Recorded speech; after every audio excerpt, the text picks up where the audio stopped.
Hello guys, வாங்க வீடியோக்குள்ள போயிடலாம். இன்னைக்கு பாத்தீங்கன்னா, ஓட்டு யாருக்கு போட்டாங்க அப்படின்றது தான் இன்னைக்கான கேள்வி. ஸோ இத வந்து நம்ம ஒவ்வொரு ஸ்டெப்பா பார்ப்போம். வாங்க. இப்போ திமுக வந்து கள்ள ஓட்டு போட்டாங்க. அவங்க வந்து 2026 எலெக்ஷன்ல மே 4 அன்னைக்கு வெற்றி பெற்றுருவாங்க. அப்படின்றது தான் என்னுடைய கொஸ்டினு. இப்போ திமுக வந்து ஒரு சில விஷயம் வந்து எல்லாருமே எடுத்து வச்சிருக்காங்க திமுக மீது. எதற்காகன்னு பாத்தீங்கன்னா, எங்களுடைய ஓட்டு பறிக்கப்பட்டது. எங்களுக்கு பஸ் வசதி இல்ல. இது போன்ற ஒரு சில நெறைய விஷயம் வந்து சொல்லியிருந்தீங்க. அது வந்து ஏத்துக்கலாம்னு வச்சுக்கோங்களேன். இப்போ திமுக மீது வந்து நீங்க எந்த வாக்குவாதத்துல நீங்க வந்து பழி எடுத்து வைக்கிறீங்க? அப்படின்றது நான் கேட்கிறேன். மக்களாகிய நீங்க வந்து என்னன்னு சொல்லுங்க. இப்போ திமுக வந்து ஒரு வேள கள்ள ஓட்டு போட்டுட்டாங்கன்னு வச்சுக்கோங்களேன். உங்கள பஸ் வசதியும் தடுத்துட்டாங்கன்னு வச்சுக்கோங்களேன். நீங்க வந்து ஊருக்கு போகல. சோ இந்த எலக்ஷன்ல அவங்க வெற்றி பெற்றுருவாங்கன்னு வச்சுக்கோங்க. அதுக்கப்புறம் என்ன நடக்கும்? அப்படின்றதையும் பார்ப்போம். இப்போ நம்ம திமுகல வந்து நெறைய பேர் குற்றம் எடுத்து வச்சிருந்தீங்க. ஆனா, பஸ்ஸுமே இல்ல. நம்ம ஆல்ரெடி பேசியிருந்தோம். பஸ் வந்து 11,253 பஸ் வந்து சிறப்பு பேருந்தா விட்டிருந்தோம். அந்த சிறப்பு பேருந்து வந்து எங்க? அப்படின்றது தான் என்னுடைய கேள்வியா இருக்கு. ஏன்னு பார்த்தீங்கன்னா, மக்களுக்கு வந்து இந்த எலக்ஷன முன்னிட்டு தான் அந்த பஸ் விட்டிருந்தாங்க. ஆனா, அந்த பஸ் எதுவுமே வரலன்னும்போது மக்களுக்கு என்ன தோணும்? அப்படின்றது தான் அவங்க பேசியிருக்காங்க.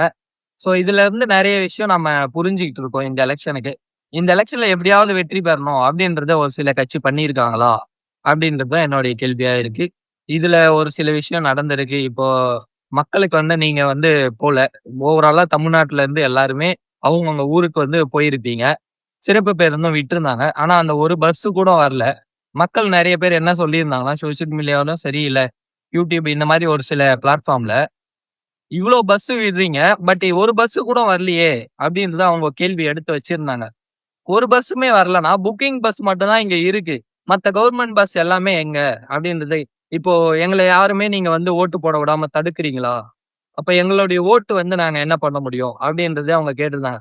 நீங்க இவ்ளோ பண்ணும்போது, நாங்க எப்டி வந்து ஓட்டு போடுவோம்? அப்டின்றதையும் ஒரு சில விஷயம் கேட்டிருந்தாங்க. ஆனா இது எல்லாமே நடந்திருக்கு. அப்டின்றது உண்மையா தான் நடந்திருக்கு. ஏன்னா கிளாம்பாக்கத்துல வந்து அவ்ளோ கூட்டம் இருந்துச்சு. எல்லாருமே அப்படியே ஸ்டாண்ட் லைன்ல நின்னுட்டு இருந்தாங்க. ஏன்னா பஸ் ஒண்ணுமே இல்ல. எம்ப்டியா இருக்கு. Kilambakkam bus stand. 11,000 பஸ் எங்க போச்சுன்னா, யாருக்குமே தெரியல அந்த கொஸ்டின். அப்ப என்னதான் இந்த அரசு வந்து பண்ணியிருக்காங்க இந்த எலக்ஷனுக்கு? சோ இது வந்து மக்களுக்கு எல்லாமே என்ன புரிய வருதுன்றது எல்லாருமே அவங்க ஓப்பனாவே பேசியிருந்தாங்க. இதெல்லாம் இருந்தாலுமே அந்த பஸ் வசதி எதுவுமே இல்ல. அப்படின்றத நெறைய பேர் வந்து அவங்க வருத்தத்த தெரிவிச்சிருந்தாங்க. பட் அத தவிர கள்ள ஓட்டு அப்படின்னு எடுத்துக்கிட்டோம்னா, நெறைய கள்ள ஓட்டு அந்தந்த பூத்லயும் சரி, அந்தந்த ஊர்லயுமே சரி நெறைய நடந்திருக்கு. இன்னுமே இந்த இவ்ளோ ஒரு 2.0 அப்படின்ற மாரி சொல்ல வராங்க. 2.0 எல்லாமே ஆன்லைன் மூலியம் டிஜிட்டல்ல வந்திருக்கு. பட் இப்பவும் கள்ள ஓட்டு தொடருதுன்னா, இது என்ன சொல்றதுன்னே தெரியல. ஏன்னா, இவ்ளோ நாட்கள் வந்து இதற்கு முன்னாடி வரைக்கும் எந்த டிஜிட்டலும் இல்ல, கேமரா இல்ல, நெறையவே இல்ல. அதிலே வந்து ஒரு சில கள்ள ஓட்டு போட்டிருந்தாங்க அப்படின்னு இருக்கும்போது, இப்பவும் சரி, கேமராவும் இருக்கு, டிஜிட்டலும் இருக்கு, எல்லாமே இருக்கு. எல்லாமே டிஜிட்டல் வைஸ் வந்துருச்சு. அத மீறி எப்படி அந்த கள்ள ஓட்டுன்றது போடுறாங்க அப்படின்றத எனக்கு கமெண்ட் பண்ணுங்க. இதுல வந்து பார்க்கிறவங்களுக்கு யார் யார் வந்து ஓட்டு வந்து கள்ள ஓட்டா மாற்றப்பட்டிருந்தது? நீங்க யார் யார் வந்து ஓட்டு போடல? அப்படின்றதையும் சொல்லுங்க. ஏன்னா நமக்கு வந்து அந்த அளவுக்கு பவர் இல்ல. ஒரு நார்மல் பீப்பிள் அப்படின்னு எடுத்துக்கிட்டோம்னா, உங்களுக்கு எந்த அளவுக்கு பவர் இருக்கும்? உங்க ஓட்ட வந்து கள்ள ஓட்டா போட்டுட்டாங்க. இப்ப நீங்க எங்க போயிட்டு நீங்க அதுக்கு வந்து வாதாடி, நீங்க வந்து அந்த ஓட்ட மீண்டுகிட்டு வருவீங்களா? அப்படின்னு தான் என்னோட கேள்வி. ஏன்னா யாரும் அத பத்தி யோசிக்க மாட்டாங்க. ஒரு புவர் பீப்பிள், ஒரு நார்மல் மிடில் கிளாஸ் பீப்பிள் வந்து இந்த கள்ள ஓட்ட வந்து மறுபடியும் உங்களுக்கு மாத்தி குடுக்க மாட்டாங்க. நீங்க ஓட்டு போடுற மாரி. ஏன்னா அதுக்கு நெறைய ப்ரொசீஜர் இருக்கு. நீங்க கோர்ட்ல போணும், அங்க போணும், இங்க போணும். இந்த மாரி ஒரு சில இடத்துக்கு போகும்போது, உங்களுக்கே ஏன் போணும் அப்படின்ற மாரி தோணும்.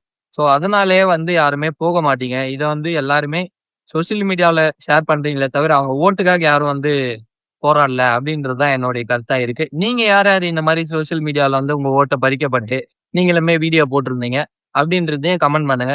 இந்த மாரி ஒரு சில விஷயம் இன்னும் நடந்துகிட்டு இருக்குன்றபோது, நமக்கு ஒவ்வொருத்தவங்களுக்குமே மன உடைச்சலா தான் இருக்கு. ஏன்னா இந்த எலக்ஷன் ஒண்ணு தான் நம்ம ஓட்டு ஒண்ணு தான் நம்மளுடைய உரிமை.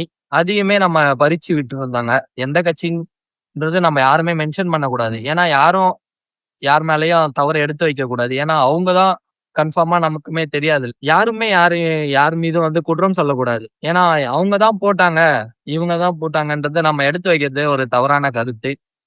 அவங்க போட்டே இருக்கட்டுமே. ஒரு சில விஷயம் தவறான விஷயம் எடுத்து வச்சிருந்தாலுமே, நம்ம ஒரு பிளாட்ஃபார்ம்ல பதிவிடும்போது, நம்ம மேல தான் அது வந்து தவறா பதியும். ஸோ, அதனால எல்லாருமே சேஃபா வந்து பேசுங்க. ஏன்னா, அவங்க மேல நம்ம திடீர்னு எடுத்து வச்சுட்டு போயிட்டோம்னா, நமக்கே நாளைக்கு அந்த வீடியோ ஆப்போசிட்டா வந்து புகார்லாம். ஏன்னா, என்ன நடக்குதுன்றதே இந்த தமிழ்நாட்டுல புரியாம தான் நடந்துட்டு இருக்கு. ஸோ, எல்லாரும் பார்த்து இருங்க. அடுத்த வீடியோல பார்ப்போம். பாய்.